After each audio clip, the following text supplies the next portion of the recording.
What if I told you that the biggest prison you'll ever live in is your own mind? And the only person holding the key to your freedom is staring back at you in the mirror.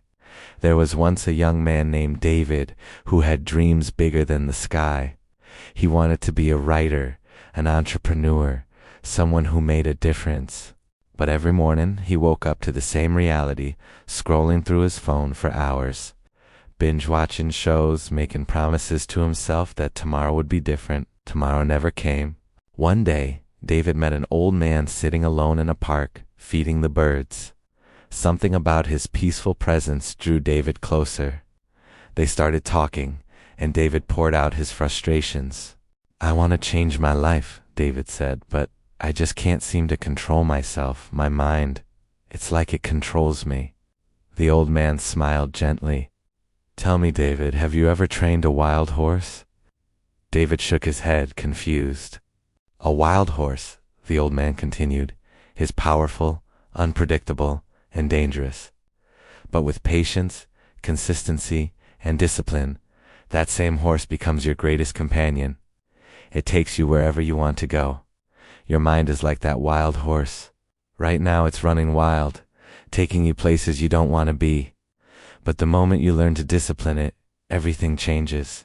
David listened intently as the old man continued. "Discipline isn't about punishing yourself. It's about training yourself to do what matters, even when you don't feel like it. It's about taking control of the reins instead of being dragged through the mud." That conversation changed something deep inside David.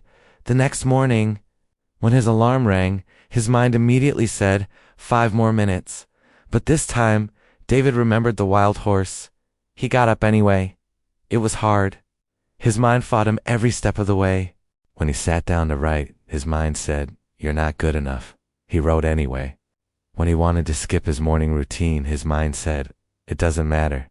He did it anyway. Day after day, David showed up, not because it was easy, not because he felt motivated, but because he decided that his goals mattered more than his temporary feelings. Weeks turned into months.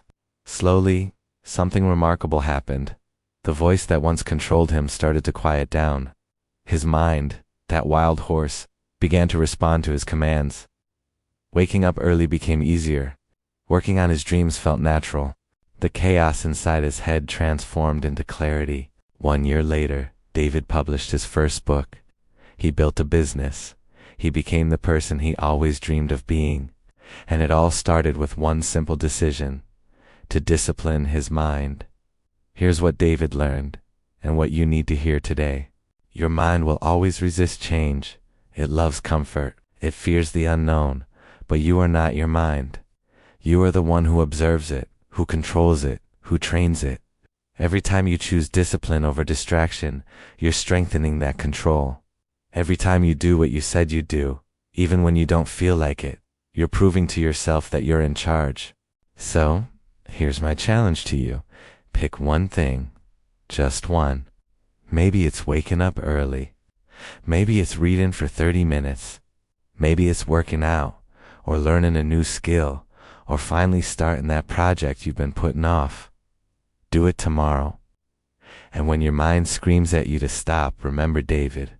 Remember the wild horse. And do it anyway. Because discipline isn't built in moments of motivation. It's built in moments of resistance. When you choose to act despite how you feel, your life won't change until your mind changes. And your mind won't change until you discipline it.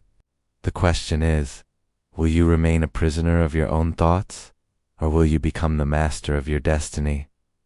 The choice, as always, is yours. Now go out there and tame that wild horse.